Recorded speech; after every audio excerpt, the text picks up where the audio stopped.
puede tener, que puede ser vísceras, por ejemplo, como intestino o tejido graso. En cuanto a los diagnósticos diferenciales y a conceptos que hay que saber las diferencias entre estos, la ventración va a ser una hernia de tipo incisional, que va a ser una protusión a través de una cirugía quirúrgica antigua y que va a tener un saco.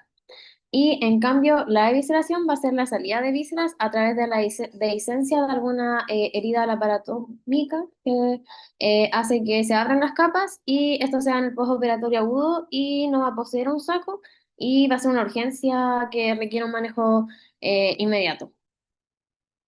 Siguiente. En cuanto a la epidemiología, es importante hablar de las hernias debido a que tiene un impacto en la salud pública importante y se estima que alrededor de un 5% de la población general va a presentar una hernia en su vida y en nuestro país es la segunda causa de cirugía electiva más frecuente, alrededor de 30.000 hernioplastías al año, por lo cual es relevante conocer el tema y saber que las hernias inguinales van a dominar un 75% de los casos y que esta es mucho más frecuente en hombres. Pero también es relevante destacar en las mujeres las hernias femorales porque estas van a tener una predominancia relativa mayor en las mujeres y van a presentar mayor tipo de complicaciones, por ejemplo, el estrangulamiento. Y entonces las mujeres que presenten algún tipo de dolor abdominal bajo u obstrucción intestinal, se debe examinar la región femoral. En relación a los factores de riesgo está el sexo masculino, la edad avanzada, el tabaquismo, la tos, la constipación, la obesidad y también pueden haber antecedentes familiares, pero lo importante a recalcar de los factores de riesgo es por qué se producen estos factores de riesgo y qué falla produce. Esta es una falla de tipo biomecánica que va a hacer que la presión que exista en la intraabdominal va a superar la resistencia que existe en la pared, por lo cual la falla de la resistencia, por ejemplo, se puede producir por una discolagenosis, que se da cuando predomina el colágeno, o sea, disminuye el colágeno tipo 1, que es más resistente, y aumenta el tipo 3, que es más débil. Y, por ejemplo, en el tabaquismo puede ocurrir esto, que va a haber una alteración en la microcirculación y la fascia no va a poder reparar bien. Y en aumento de la fuerza o de la presión, se puede ver en pacientes con vasalva crónico, por ejemplo, los pacientes con algún problema en la próstata, que tengan que ejercer fuerza al miccionar, o pacientes que tengan EPOS, que tengan como estos golpes de presión por la tos repetitivos, que van a hacer una fascia de mala calidad, que vayan a ir rompiendo. Siguiente. No se ha cambiado todavía.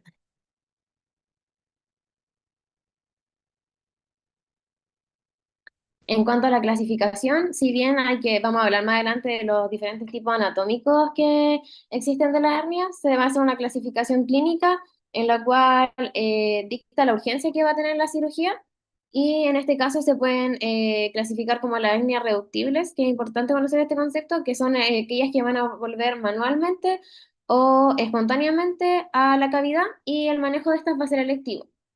En cambio, están las hernias irreductibles, las cuales no van a volver a la cavidad, y en este caso hay que reconocer las atascadas, que va a ser una hernia de tipo irreductible y que va a presentar un tipo de obstrucción mecánica que puede presentar dolor y tensión, pero que se diferencia de la estrangulada, que no va a tener un compromiso vascular inicial, por lo cual la cirugía, si bien es una urgencia, se puede diferir un poco.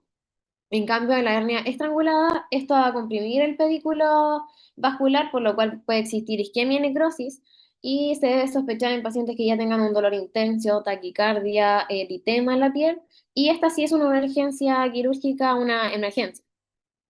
Y la pérdida de derecho es un concepto que habla acerca de estas hernias que son grandes, que hace que la cavidad abdominal se retraiga y no pueden retornar el contenido. Y si retornan puede ser como con hipertensión abdominal y puede causar algún tipo de complicaciones como por ejemplo un síndrome compartimental. Siguiente. En cuanto a las clasificaciones, aquí hay algunas diferencias como bibliográficas. Por ejemplo, yo me basé en este caso en el manual de la U de Chile como para la clasificación que hacen ellos. Y ellos clasifican las hernias como por la pared anterior. Son defectos que existen en la fascia de la pared anterior, donde va a protruir el tejido preperitoneal o también las vísceras intraabdominales. Y en este caso, anatómicamente, hay que ver qué puntos van a ser como los más susceptibles a tener estas debilidades, que van a ser en este caso la línea alba, que va a ser una banda fibrosa que va a ir desde el sifoides hasta el pubis, y que va a ser avascular y va a ser un sitio frecuente de hernias de tipo epigástricas y umbilicales. En cuanto a la línea semilunar o de Spiegel, que también es una hernia que más adelante vamos a hablar, que que se llama así, es el borde lateral de los rectos abdominales, se puede ver en la imagen, no sé si alcanza a ver, y también se pueden dar debilidad en la cicatriz umbilical, que va a ser un defecto que se va a obliterar al nacer. Siguiente. Ya, es importante reconocer la hernia inguinal, que como se mencionó es de las más frecuentes, con un 75%, 75-80% del porcentaje, y en este caso hay que reconocer el conducto inguinal o el canal inguinal, que este va a comunicar la cavidad abdominal con la región genital y va a estar formado por distintos planos de músculos aponeuróticos. Es relevante reconocer que su dirección va a ser de arriba a abajo, de lateral a medial y de profundo a superficial. Y también hay que reconocer los distintos, las paredes que va a tener el conducto, que la pared anterior en este caso va a estar formada por la aponeurosis del músculo oblículo externo y va a tener dos pilares, que va a ser el lateral y el medial, que van a delimitar el anillo anguinal superficial. Y también está el piso que va a tener el canal, que va a ser el ligamento inguinal y lacunar, y que estos van a depender de la aponeurosis del músculo oblicuo externo. Y la pared superior, esta va a estar formada por el músculo oblicuo interno y el transverso. Y la pared posterior está formada por la aponeurosis del músculo transverso y la fascia transversalis. Y es importante recalcar esta estructura que es la fascia transversalis, ya que su debilidad va a ser causa de las hernias de tipo directa que se van a mencionar un poquito más adelante. Y el borde inferior del músculo transverso, en la mayoría de las personas cubre solamente la mitad de la pared posterior, por eso va a ser una zona de debilidad. Y también los vasos epigástricos se van a dividir en zona como el anillo inguinal profundo, que va a estar lateral a estos vasos, y en este lugar es donde la fascia transversal se va a invaginar y va a formar la fascia espermática interna del cordón espermático. Y también el triángulo de Herzenbach es medial a los vasos epigástricos y va a estar delimitado por el ligamento de Henle. Siguiente.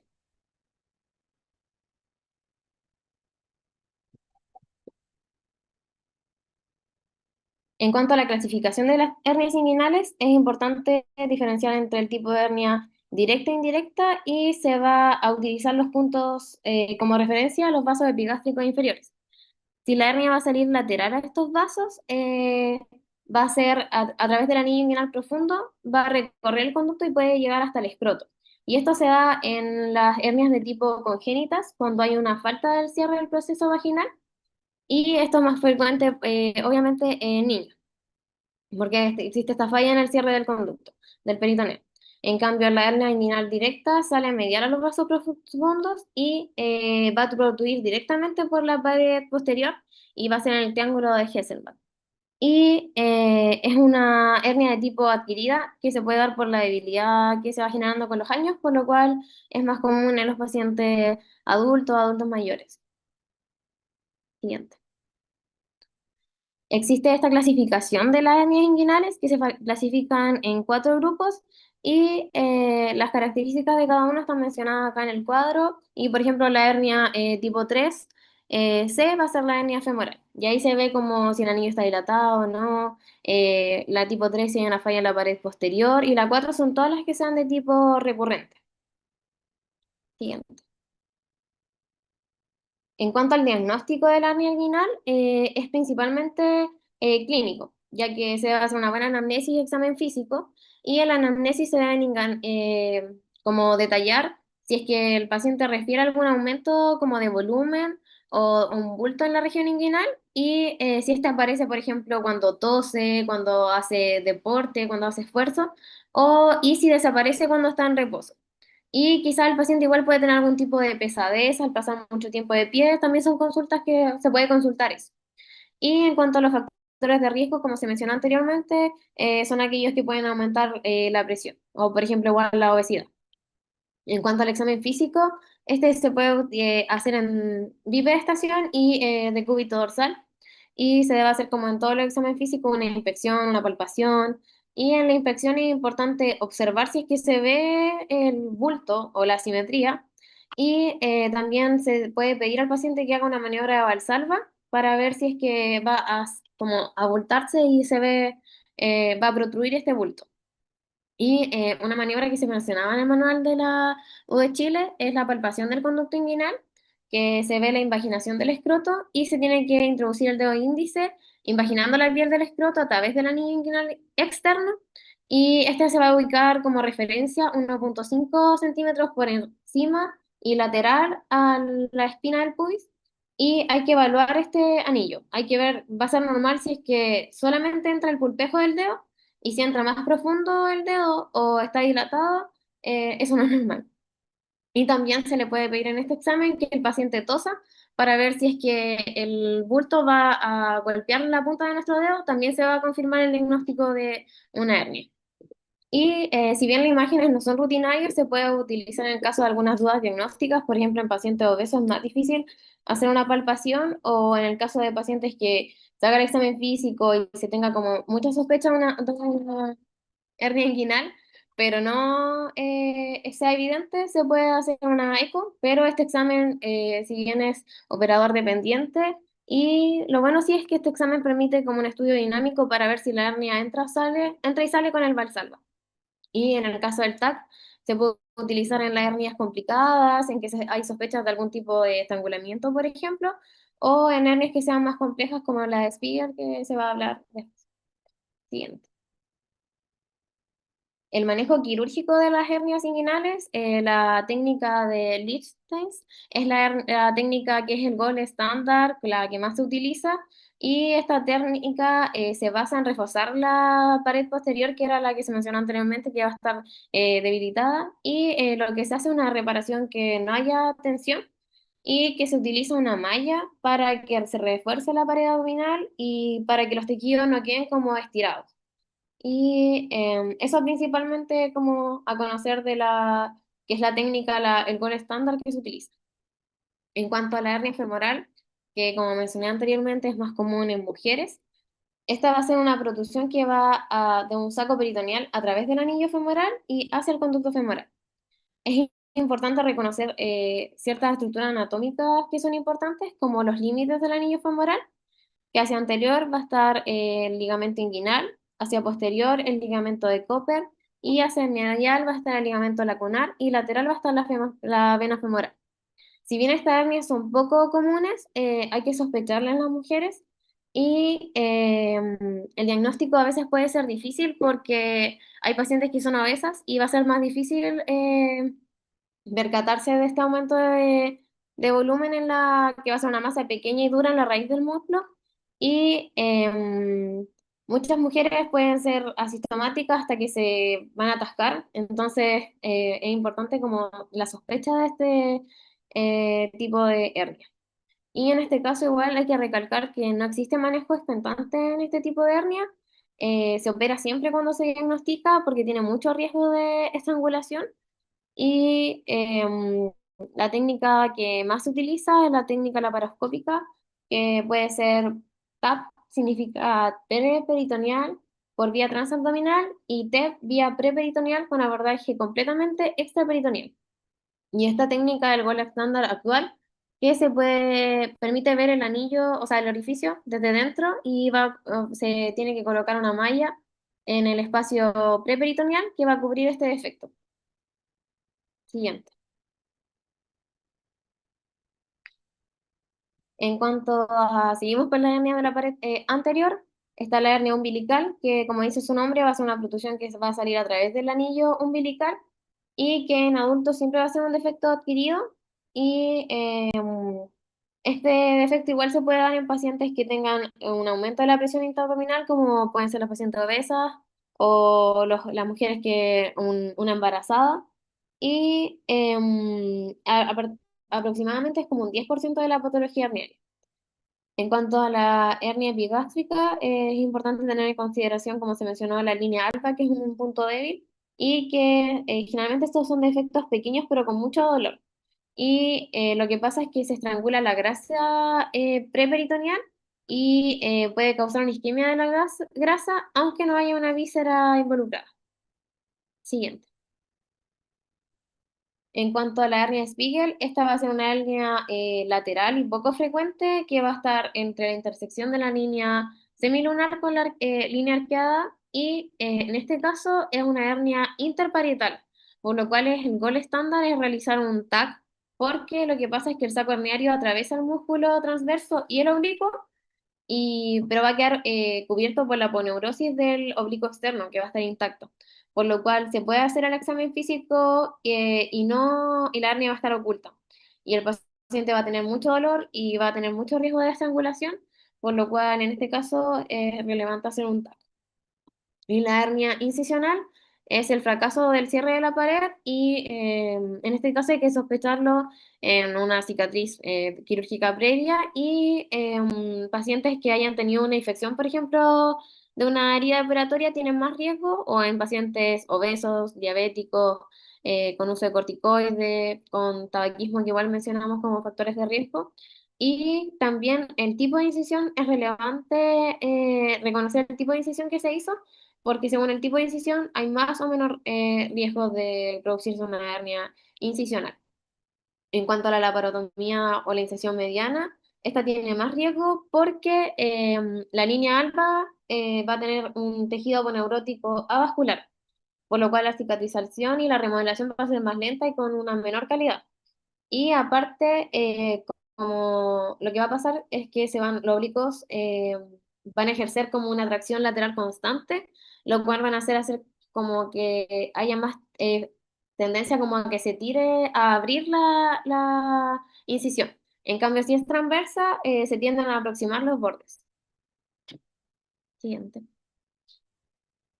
Y bueno, como se mencionó, en general en las hernias ventrales se debe hacer un examen físico completo, el diagnóstico generalmente es, o sea, inminentemente es clínico, pero en pacientes que son obesos hay que tener más ojo porque se pueden pasar algún tipo de defecto y se debe hacer el examen físico en bipedestación y en decúbito supino y es importante la maniobra valsalva que nos puede ayudar a ver el defecto y también palpar el anillo para ver el tamaño del defecto.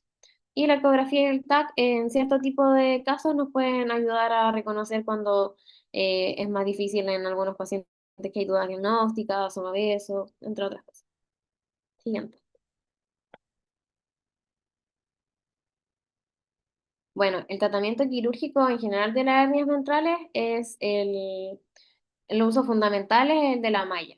Y las indicaciones en general son los pacientes sintomáticos que tengan dolor o limitación funcional, se van a operar, y los asintomáticos se va a ver un riesgo-beneficio. Pero, por ejemplo, las hernias de Spiegel se operan por el riesgo que va a existir de estrangulación, como se mencionó anteriormente.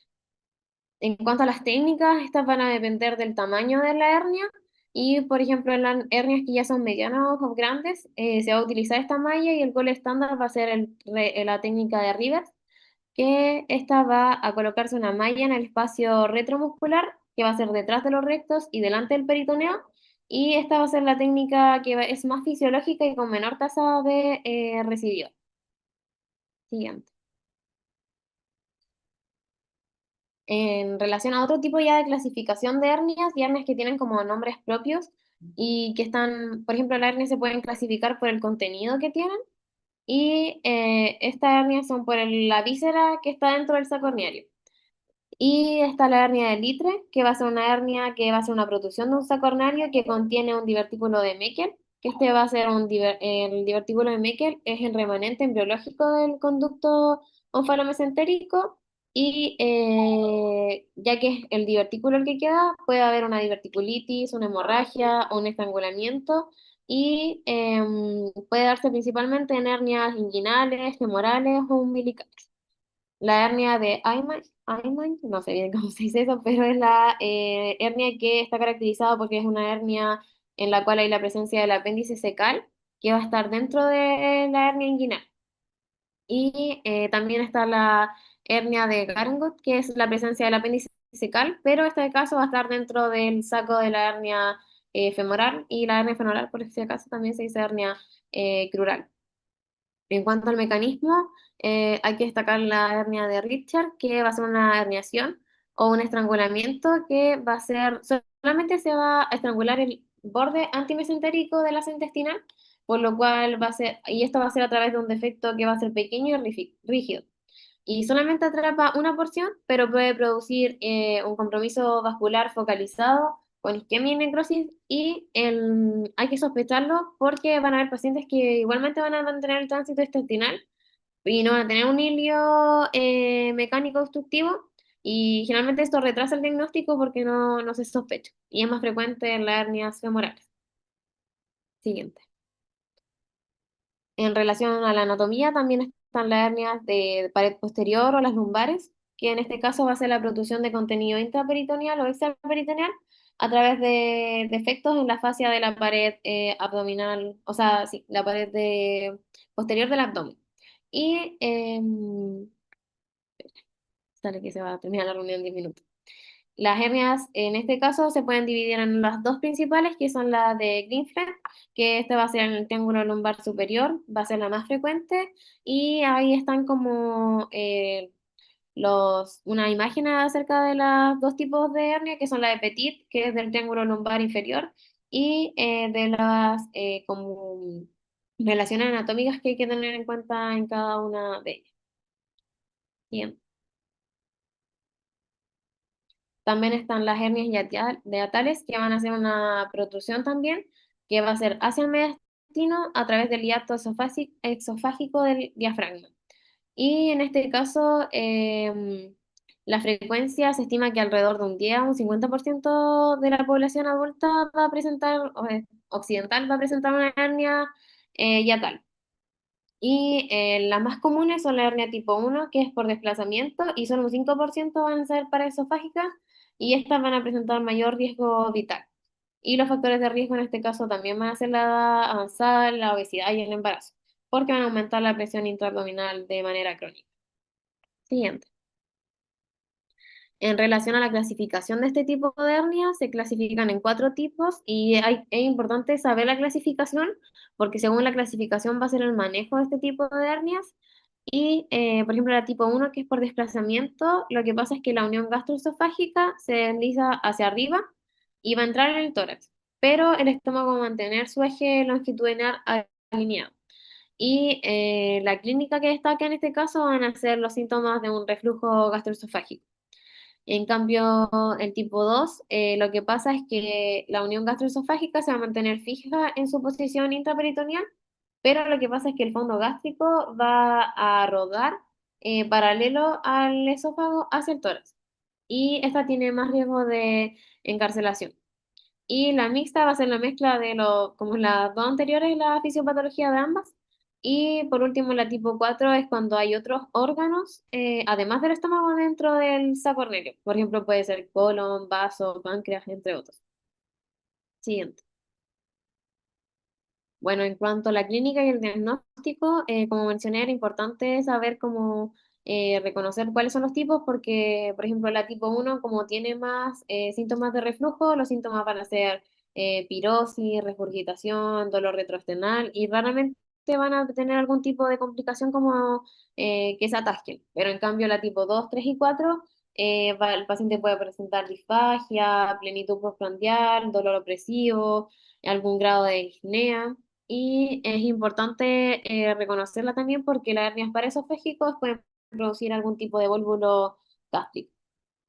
Y en relación al diagnóstico de estas mismas, hay que hacer una buena anamnesis, examen físico como siempre, y hay distintos tipos de imágenes que pueden servirnos.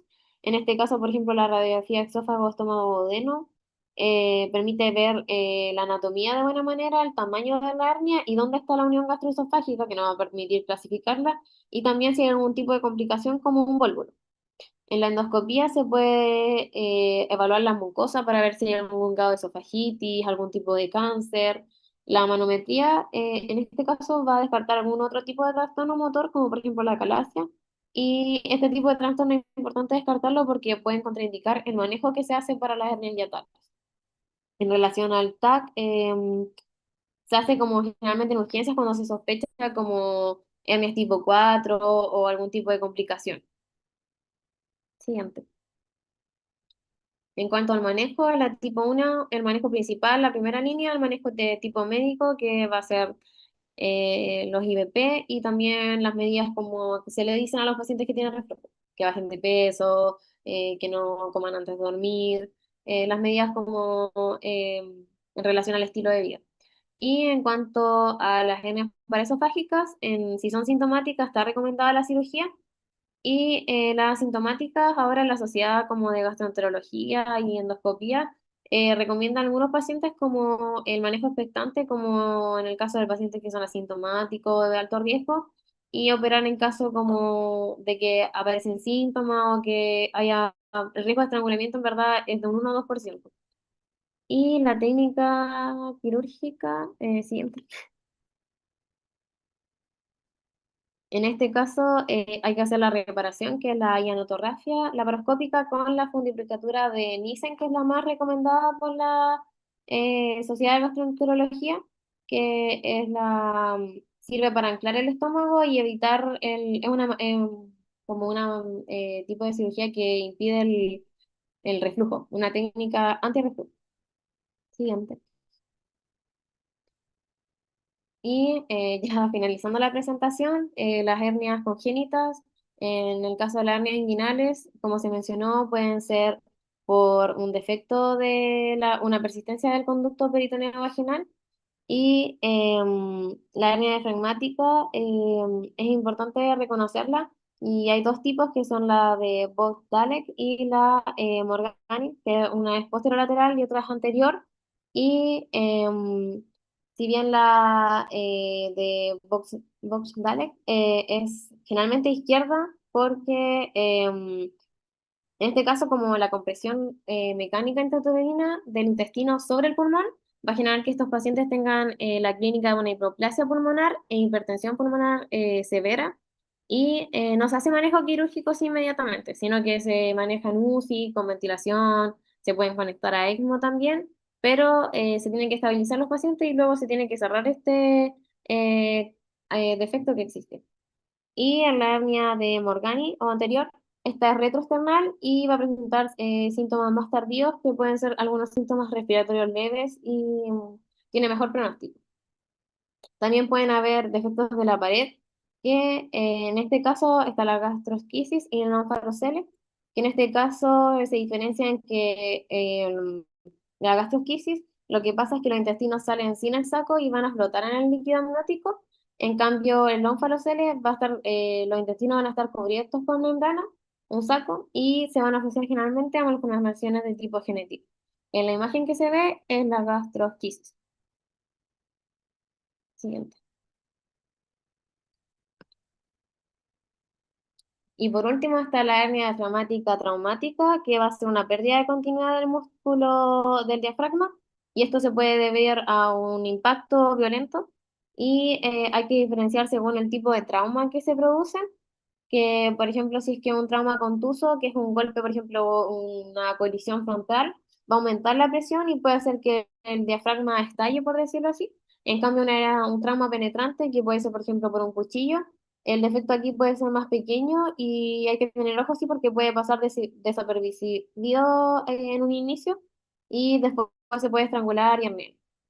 Y estos tipos de hernias son más frecuentes en el lado izquierdo, ya que en el lado derecho tenemos el hígado y va a ser como un tipo de escudo y va a disipar la energía y va a proteger este lado. También el lado izquierdo está desprotegido. Y para el diagnóstico de esto se puede utilizar la radiografía, que va a haber una elevación del diafragma, puede estar borrado el diafragma, también pueden haber niveles hidroaéreos y también puede haber una desviación del mediastino contralateral. Y el gol estándar es el TAC, y en este caso hay como, si el paciente está estable, se puede pedir el TAC porque se va a demorar un poco más.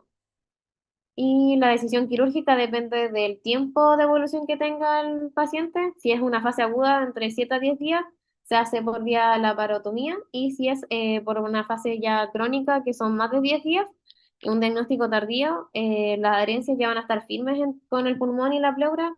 Las vísceras van a formar adherencias, por lo cual si se trata de tirar desde el abdomen, se puede desgarrar el pulmón, por lo cual se tiene que hacer una toracotomía. Siguiente. Bueno, y como conclusión, es importante reconocer los conceptos de hernias, como la hernia estrangulada, la hernia atascada, para saber si es una emergencia o una urgencia, y la hernia femoral siempre se opera en cirugía. Y el gol estándar hoy en día son usar las mallas, que hacen que no haya tanta tensión, por lo cual tienen menos recidiva. Y se debe tener un alto índice de sospecha para por ejemplo, en las hernias de Spiegel, que es más difícil reconocerla y se puede hacer un tag y poder reconocer este tipo de hernias. Eso, muchas gracias.